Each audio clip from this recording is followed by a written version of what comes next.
बिस्मिल्लाहिर्रहमानिर्रहीम। अस्सलाम वालेकुम एट क्लास। अच्छा एट क्लास, आज हम लोगों ने लेक्चर नंबर 39 में अपनी 12 सितंबर की डायरी को डिस्कस करना है। डायरी सब बच्चे अपनी अपनी नोट करिएगा। Chapter number 7 page number 128 to 130 आप लोग ये वाली डेफिनेशंस मार्क करेंगे और फिर इनको अच्छे तरीके से आप लोगों ने याद भी कर लेना है। आप लोगों की 7.2 एक्सरसाइज जो है वो इन सारी डेफिनेशंस और प्रॉपर्टीज़ पर बेस्ड होगी। अगर आप लोगों को इन चीज़ों का आइडिया होगा तो आप लोग इसके क्वेश्चंस को बहुत अच्छे तरीके से सॉल्व कर सकेंगे। सबसे पहले हम लोग पॉलीगॉन्स को डिस्कस करेंगे कि पॉलीगॉन कैसे कहते किसे हैं। A polygon is a closed plane figure with 3 or more straight sides. Polygon हमारे पास क्या है, एक ऐसी बंद शक्ल है जिसकी 3 या इससे ज़्यादा क्या होती हैं स्ट्रेट साइड्स, यानी कि इसके 3 अजला होते हैं। 3 लाइनों को 3 अजला को मिलाकर जो एक शक्ल बनाई जाती है, जो हमारे पास एक क्लोज्ड इसकी फिगर होती है, उसे हम क्या कहते हैं, पॉलीगॉन कहते हैं। जो इसमें जो सबसे इसकी मिनिमम साइड्स होती हैं ना, जो सबसे कम साइड्स होती हैं वो 3 से शुरू होती हैं। उसके बाद इसी तरह से ये आगे बढ़ती जाती हैं और जैसे जैसे इसकी जो साइड्स हैं वो बढ़ेंगी, नंबर ऑफ़ साइड्स के बढ़ने से हमारी शेप भी चेंज होती जाएगी और शेप का नेम जो है वो भी चेंज होता जाएगा। Polygons are named according to the number of sides. जैसे कुछ लिखा है कि जो पॉलीगॉन्स हैं हम इन्हें नाम देते हैं किसके मुताबिक, उनके अजला के मुताबिक, उनकी साइड्स के मुताबिक।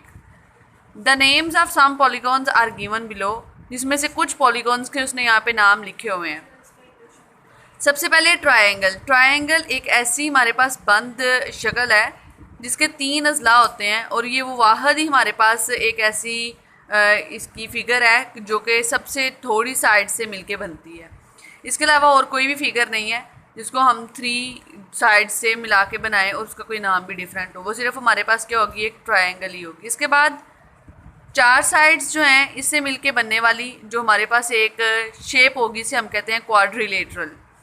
अब क्वाड्रिलेटरल में आगे इसके डिफरेंट नेम्स होते हैं। हम उसको क्या कह सकते हैं, स्क्वायर कह सकते हैं, रेक्टेंगल कह सकते हैं, पैरेललोग्राम कह सकते हैं। ये बाद में हमारे पास नेम्स आएंगे, लेकिन क्वाड्रिलेटरल हम एक ऐसी शेप को कहते हैं जिसकी 4 साइड्स होती हैं। इसके बाद हमारे पास क्या आएगा, पेंटागन। पेंटागन जो है वो 5 साइड से मिलके बनेगी और जो हेक्सागन है उसमें 6 साइड्स होती हैं और जो हेप्टागन है इसमें कितनी होती हैं, हमारे पास 7 साइड्स होती हैं। आप लोगों के इस लेवल में अभी सिर्फ और सिर्फ हेप्टागन तक उसने डिस्कस किया हुआ है। बाकी अगर इससे ज़्यादा साइड्स वाली हमारे पास शेप्स होंगी तो वो भी, उनके भी नाम क्या होंगे, वो डिफरेंट होंगे। अब इसके बाद है पैरेललोग्राम। हमने यहाँ पे पैरेललोग्राम की प्रॉपर्टीज़, जो उसकी खुसूसियात हैं, उनको डिस्कस करना है। अब जो पैरेललोग्राम है ये क्वाड्रिलेटरल की ही हमारे पास एक स्पेशल टाइप है। क्वाड्रिलेटरल किसे कहते हैं, ऐसी फिगर जो कि 4 साइड से मिलके बनती है। पैरेललोग्राम जो ये भी कितनी साइड से मिलके बनती है, 4 साइड से मिलके बनती है, लेकिन कुछ प्रॉपर्टीज़ इसकी ऐसी होती हैं जिसकी वजह से हम लोगों ने इसका नाम क्या रखा हुआ है, पैरेललोग्राम रखा हुआ है। अदरवाइज़ हमारे पास रेक्टेंगल भी है, स्क्वायर भी है और पैरेललोग्राम भी है तो हमारे पास ये 4 ही क्वाड्रिलेटरल्स। लेकिन इन 4 क्वाड्रिलेटरल्स में है ऐसा कि इन 4 की 4 क्वाड्रिलेटरल्स में इनकी प्रॉपर्टीज़ डिफरेंट हैं, जिसमें से आज हम लोगों ने प्रॉपर्टीज़ को डिस्कस करना है। और वो किसकी प्रॉपर्टीज़ हैं, पैरेललोग्राम की प्रॉपर्टीज़ हैं। सबसे पहले हम लोग पैरेललोग्राम की डेफिनेशन को पढ़ेंगे। A parallelogram is a special type of quadrilateral whose pairs of opposite sides are parallel. उससे कहना है कि जो हमारे पास पैरेललोग्राम जो एक मतवाज़िउल अज़ला है, ये हमारे पास क्वाड्रिलेटरल की एक ख़ास किस्म है जिसके ऑपोजिट जो साइड्स हैं वो क्या हैं, पैरेलल हैं, यानी कि जो इसके मुखालिफ अज़ला हैं वो आपस में क्या होते हैं, पैरेलल होते हैं। फॉर एग्जांपल, मिसाल के तौर पर quadrilateral ABCD is a parallelogram. उसने कहा कि ये जो हमारे पास ABCD आपको एक फिगर नज़र आ रही है, वो कह रहा है कि ये एक हमने इसको नाम दिया हुआ है पैरेललोग्राम का। अब क्यों नाम दिया, because AB parallel to DC। जो आपके पास AB लाइन है वो किसके पैरेलल है, D से C लाइन के, और जो A से D लाइन है वो किसके पैरेलल है, B से C लाइन के। ऑपोजिट साइड्स यानी कि जिसके मुखालिफ अज़ला हैं, जो आमने सामने हैं, उनका आपस में पैरेलल होना ज़रूरी है। अगर ऐसा है तो इसका मतलब है जो आपके पास क्वाड्रिलेटरल है वो कौन सी क्वाड्रिलेटरल है, कि पैरेललोग्राम है। अब यहाँ पर इसकी कुछ प्रॉपर्टीज़ लिखी हुई हैं। A parallelogram has following properties. आप लोगों के पास यहाँ पर इसकी 5 प्रॉपर्टीज़ होंगी और उसने इसको फिगर्स के साथ आपको एक्सप्लेन भी किया हुआ है। A parallelogram is a quadrilateral with both pairs of opposite sides are parallel। उसका कहना है कि quadrilateral एक पैरेललोग्राम एक ऐसी quadrilateral है जिसके दोनों के दोनों पेयर्स जो हैं साइड्स के ऑपोजिट साइड्स के जो पेयर्स हैं वो क्या हैं, पैरेलल हैं। इसके बाद आप लोगों के पास सेकंड प्रॉपर्टी है, in a parallelogram the two pairs of opposite sides are congruent. Congruent का मतलब होता है कि इक्वल इन लेंथ। आपके पास जैसा कि उसने यहाँ पर आपको मार्क करके दिया हुआ है, ये जो उसने यहाँ पे स्ट्रेट लाइंस लगाई हुई हैं वो भी उसने डिनोशन के लिए लगाई हैं, यानी कि आप लोगों को वाज़ह करके बताने के लिए लगाई हुई हैं कि हमारे पास जो इनके पेयर ऑफ साइड्स हैं, जो अपोजिट पेयर ऑफ साइड्स हैं वो कॉन्ग्रुएंट हो, यानी कि उनकी लेंथ क्या हो, इक्वल हो। इसके बाद आप लोगों के पास थर्ड प्रॉपर्टी है। थर्ड प्रॉपर्टी में उसका कहना है कि एक पैरेललोग्राम में जो उसके ऑपोजिट एंगल्स के पेयर्स होते हैं वो भी क्या होते हैं, कॉन्ग्रुएंट होते हैं। कॉन्ग्रुएंट मतलब यहाँ पे फिर से क्या है कि वो आपस में क्या है, उनकी जो एंगल का जो साइज़ है वो क्या है, वो एक जितना है। यानी कि अगर एक 60 का है तो दूसरा भी 60 का है। अगर एक आपके पास 120 है तो दूसरा भी आपके पास कौन सा होना चाहिए, 120 ही होना चाहिए।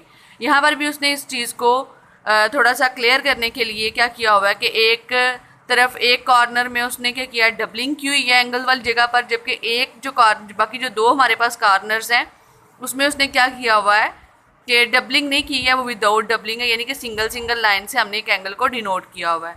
तो ये चीज़ यहाँ पे शो कर रही है कि ऑपोजिट एंगल्स कौन से होंगे, जो बिल्कुल आमने सामने होंगे। लाइक यहाँ पे डबलिंग वाला एक हमारे पास वर्टेक्स है और एक ऊपर है और एक नीचे है, यानी कि ये दोनों आपस में क्या होंगे, ये भी एक कॉन्ग्रुएंट होंगे और यही हमारे पास इसके ऑपोजिट एंगल्स भी कहलाएंगे। इसके बाद बच्चों इसकी फोर्थ प्रॉपर्टी है, in a parallelogram the consecutive angles are supplementary. Consecutive मतलब साथ साथ वाले, किसी भी लाइन के ऊपर जो साथ साथ वाले एंगल्स होते हैं उनका सम हमेशा क्या होता है, 180 के इक्वल होता है। और ऐसे एंगल्स को हम क्या कहते हैं, सप्लीमेंट्री एंगल्स कहते हैं। कल भी हम लोगों ने 7.1 एक्सरसाइज के जो कुछ क्वेश्चंस हैं उसमें हम लोगों ने सप्लीमेंट्री एंगल्स को इस्तेमाल करते हुए अपने क्वेश्चंस किए थे। आज भी यहाँ पर उसने ये कह दिया हुआ है कि एक पैरेललोग्राम में कंसेक्यूटिव एंगल्स यानी कि जो दो साथ साथ वाले एंगल्स होते हैं वो ज़रूरी नहीं कि आप लोगों के पास ये जो जिस तरह से इसने यहाँ पे बनाई हुई है एक लाइन बिल्कुल एक साइड वाली, इस तरह से ही एंगल्स हों, ये ज़रूरी नहीं। आप लोगों के पास नीचे वाली साइड पर भी दोनों एंगल साथ साथ हो सकते हैं, ठीक है। आपके पास ऊपर वाली लाइन पर भी दोनों एंगल साथ साथ हो सकते हैं और आप लोगों के पास राइट साइड पे जो इसकी बनेगी, जो राइट साइड है वहाँ पर बनने वाले एंगल्स भी आपस में क्या हो सकते हैं, सप्लीमेंट्री हो सकते हैं। और सप्लीमेंट्री एंगल का जहाँ पर भी नाम आए इसका मतलब है कि आपके पास वहाँ पर जितने एंगल्स हैं एक ही लाइन के ऊपर या जो साथ साथ वाले जितने भी एंगल्स हों उन सबका सम किसके इक्वल होता है, 180 के इक्वल होता है। इसके बाद अब आप लोगों के पास बच्चों इसकी फिफ्थ प्रॉपर्टी है, in a parallelogram the diagonals bisect each other.